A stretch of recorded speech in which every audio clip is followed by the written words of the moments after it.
أعوذ بالله من الشيطان الرجيم بسم الله الرحمن الرحيم. Going straight to the point. إن الحمد لله نحمده ونستعينه ونستغفره ونعوذ بالله من شرور أنفسنا ومن سيئات أعمالنا. Going back straight to the point. Today's khutbah, inshallah, we're going to talk about the men's right upon the women. As you guys may know, the last time we talked about the women's right on men. And today, briefly, we're going to talk about what type of right the men, the husbands, have upon their wives. Whatever we say today, may Allah guide us to the straight path. There is a lady, her name is Umama bintul Haris. This happened before the arrival of Islam. She had 10 advices to give to her daughter when her daughter get married. We don't want to go through the introduction. She talked about, oh, my daughter, you are a very good lady. We raised you up good. You know, if we don't need no advice, but because of, she mentioned a couple of things. But we're going straight to the 10 advices that she gave to her daughter. She said, my daughter, the first and the second one, be submissive to your husband. That's the first thing for you to gain the successful marriage. Be submissive to your husband. And we all know what is submission means. I mean, if your husband gave you an order, so long it's not sinful order, you should obey it. That's what's called submission. Don't yell at your husband in the presence of the children, or even between you and your husband. Your husband don't deserve for you to be yelling at him, disgracing him, making him feel nothing.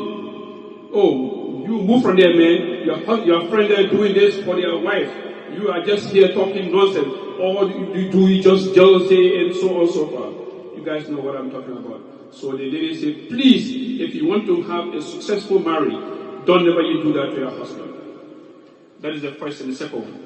The third one and the fourth one, be very careful. Wherever your husband's eye will lay on, it should not be a bad one. Some women, they have the character, when they dressing to go to the party or going outside, they will do the makeup, lift something, they will do everything, put the best of color. But when they are with their husband at home, they are dressing, they don't care for the appearance. And this is very important for successful marriage. That is your husband. Instead of you dressing, going outside, put all kind of perfume on you, dress like that in front of your husband at home. That is what Allah has said. If you see Allah subhanahu wa ta'ala telling us that the women should dress the kimar and hijab, it's because you are not supposed to dress for another man outside. You're not supposed to dress and go in the street. You're supposed to dress for your husband at home. So the woman said, make sure wheresoever your husband see you, she should see only beauty on you. Don't be, for example, let me just excuse my language, don't be in the menstruation, then when your husband come in, you got the quarters with it full of the blood, then you start showing that can kill the spirit of the man. We all know women have a monthly menstruation, but hey, you need to hide it and keep it clean. And don't go take it and trash it all over in the bathroom. When he passes around, he will see that can kill the spirit. And what anti, don't try to be stink. Try to smell good all the time. When your husband passes by you, he smells you smelling good. That will make your husband to continue to love you. But when you pass by your husband, oh my God, he has to hold his nose. Stink. That can kill the spirit of any man. That's the third and fourth one. And then the fifth and the sixth, be mindful with his food. Don't play with his food business. I mean, it is our duty, we the men, according to Islam, الرجال قوامون على النساء. Our duty, we should fight with tooth and nail to look for money, to sustain the family, provide the food money. But when the husband comes from work, honey, where is the food? He said, oh no, I was so busy. Me, I went to work. I never had time. So that means you are not ready to be a good husband. You're refusing to cook for your husband. So you should be very, very mindful. And secondly, when this man go push 12 hours, 8 hours, or whatever hours, and he go to work, and he come back, try to take a little nap, try to sleep, all you do, you yell, you on the phone, from one person to another, yelling here and there. You be killing the spirit of that husband. That is not acceptable in Islam. Islam don't like that. And that is not even a good way to have a successful marriage. That is the fifth and the sixth.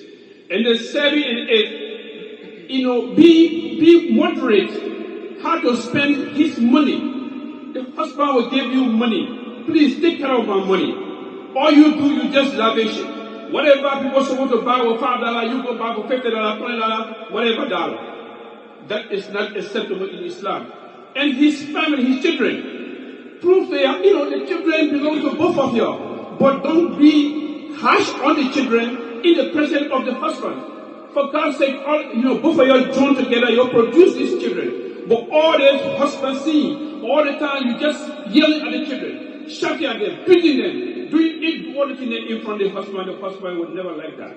So we should try to avoid that. That's why the woman, Umama bint Haris, telling her daughter before they married. And then the 9 and the 10, don't never you disobey your husband. Don't never you disobey your husband. The only time you are allowed to disobey your husband if your husband asks you to not obey Allah subhanahu wa ta'ala, or ask you to do something which is unlawful in Islam. Then at that point, in a very respectful manner, you can able to say, oh, honey, I have a respect for you, I have to obey you, but that Allah don't allow that. So I'm not supposed to do that. Like for example, your husband said, honey, please dress a miniskirt, let's go to the nightclub. Say, honey, I can't do that because Allah didn't allow me. I'm a Muslim, for God's sake. I can't able to dress like this and go in the public. These are the so many things that you're supposed to do. But besides that, try to obey your husband at all times.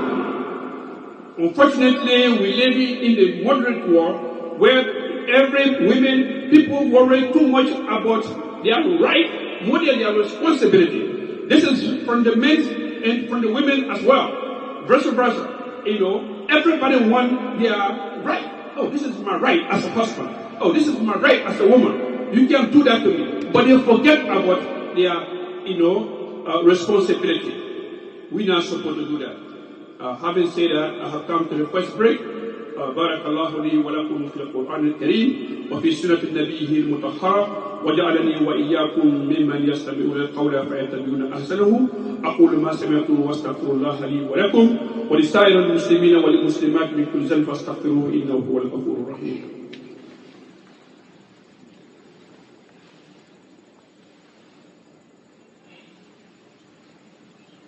الحمد لله وكفى والصلاة والسلام على نبيه المصطفى. Brothers and sisters, Mu'az bin Jabal was considered to be like the ambassador of the Rasul sallallahu alaihi wasallam. All the time Rasul was sending to Yemen, sometimes he was sending to Sham, he was sending here and there. But one time Rasul sallallahu alaihi wasallam sent Mu'az bin Jabal to Syria, Damascus, Syria, or they used to call it Sham at the time. Rasul sent him there, and he spent a couple of months. When he came back, as soon as he came, Rasul was sitting down in the big gathering. So he came, he kneeled down, he started making sujood for Rasul sallallahu alaihi wasallam. He prostrated for Rasul sallallahu alaihi wasallam. And the Sahaba and the Rasul himself, he was shocked. He said, Mu'az, what are you doing? Why are you making sujood for me? He said, Rasul, please forgive me, but I'm coming, you sent me to Syria. You sent me to Sham, and when I saw them making sujood for their archbishop, their pastors, and you deserve respect more than they do. You for God's sake, you are the Rasulullah sallallahu alaihi wasallam. So that's why I made a sujood for you. And Rasul told him, don't never you do that. From today, don't never ever you do. In fact, the Rasul said, so suppose you pass by my grave, if I'm not living no more, and then you pass by my grave, are you going to make a sujood for my grave? Muaz said, no, I'm not going to do that. So Rasul said, you know what, this message to go to everybody.